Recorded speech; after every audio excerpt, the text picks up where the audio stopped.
Jimmy wouldn't be playing, and what changes? I mean, how do you guys flip? Move on from that quick to get out to the start you guys did tonight.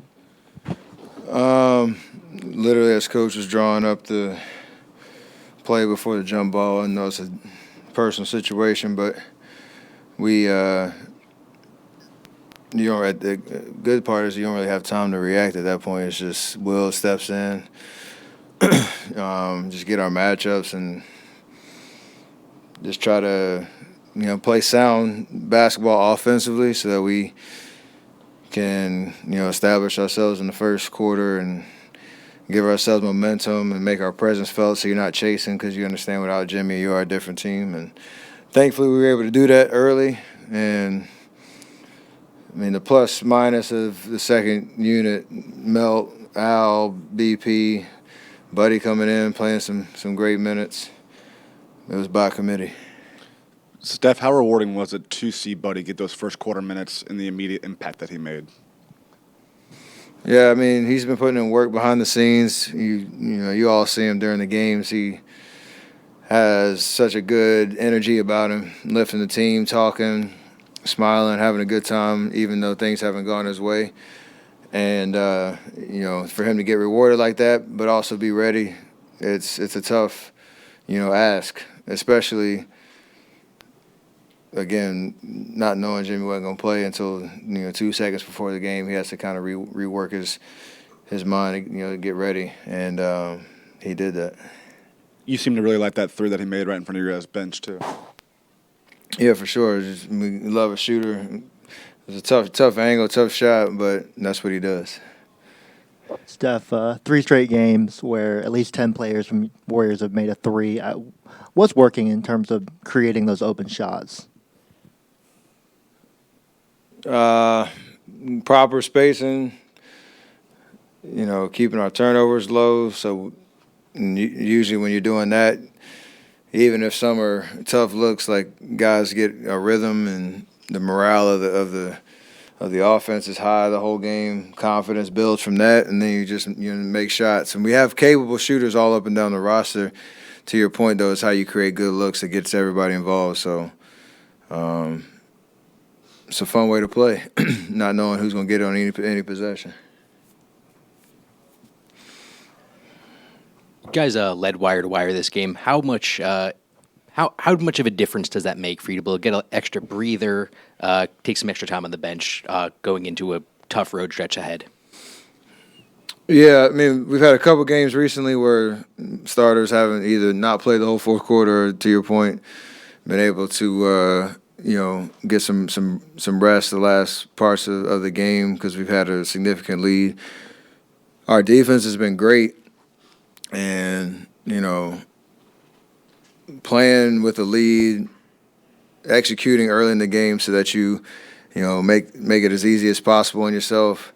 You can withstand runs a little easier knowing, this is 2026 NBA and talent everywhere, so teams are going to get hot for, portions of the game. But when you look up and it's, a 6-point lead as opposed to, chasing the whole game, it's just a different vibe. And we've benefited from good starts. Even with the Knick game, we were down 17 in the first, but we came back relatively quick so that the second half had a different kind of momentum to it. How does it also feel playing against a younger guy like Concanipple, who obviously grew up, has a similar-ish play style, a lot of threes, I think the fastest rookie to 100 threes. How does it feel seeing that direct impact of your game on the younger players? Do you give him any advice, any other talking with that? No, I haven't talked to him much, but just the way the game is going, I know I've had influence on that, but he's super talented. Like you said, it's a vision of what's possible in the league. Because when I was a rookie, I don't know how many attempts I had, but it wasn't anywhere close to what it is now. And he shoots it at a high clip too. So, you love that, belief in the young guys who put the work in and have developed an identity around shooting the ball at a high level, volume, and efficiency. So, the sky's the limit for him. Steph, you've always been open about how cool it's been for you to follow in your dad's footsteps. After all these years, is there more of an appreciation about what you and Seth have accomplished on top of, your dad getting his jersey retired and being in this for so long as kind of the family business? Yeah, the longevity of it all. Like when he played 16 years in the league, that sounded insane to me when I first got it to this level. I know for Seth the same. And, now in my 17th year, this is Seth's 13th, something like that.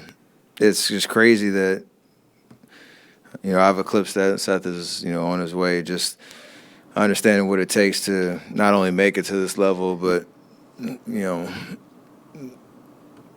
establish yourself, create a legacy and longevity out of it. And it's even, special just knowing he's still a part of an organization where I get to see him twice a year and he gets to call games and try to stay as neutral as possible. When he's he called all the Seth's games last year, with Charlotte. So it's just cool to have that bond and still be able to talk basketball.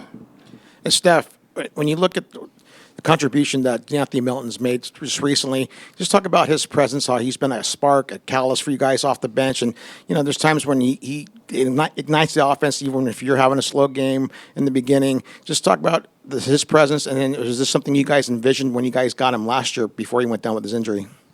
Yeah, it's exactly what we need and what we envision him, or how he's contributed. Just the idea of he's just a gamer. Like, he can put the ball on the floor, he can create. He's knockdown shooter, and then what he does defensively, being a disruptor on the ball, playing passing lanes, just making winning plays.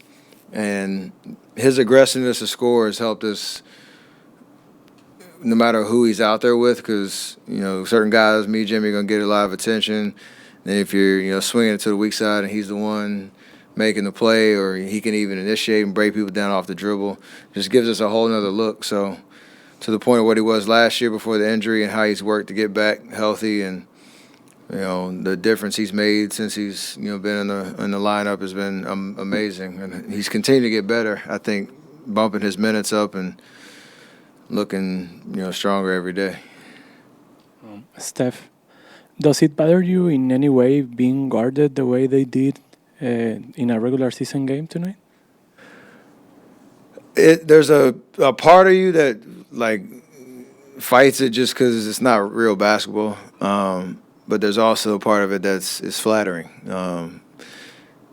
Just knowing that you demand that much attention, and also what it does to create shots for other guys on the floor. So, and I've seen it all, so I know if that's how they want to guard, how I can be effective, not let it take me out of the game, but also kind of use it to our advantage as a team.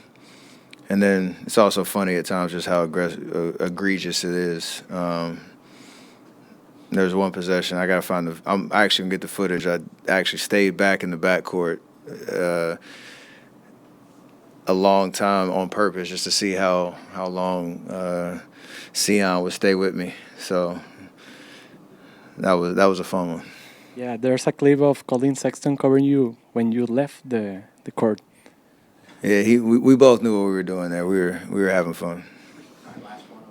Steph, not just 10 different players making a three in 3 straight games, but the team as a whole, 20 or more threes in the last 3 games. Is this the kind of shooting you guys think you can get regularly, or is this just a hot streak? I mean, we shoot a lot of threes in general, but the type of threes, the ball moving, and then if you can do that on top of having low turnovers, that's just confidence building. You're going to have nights where you shoot it.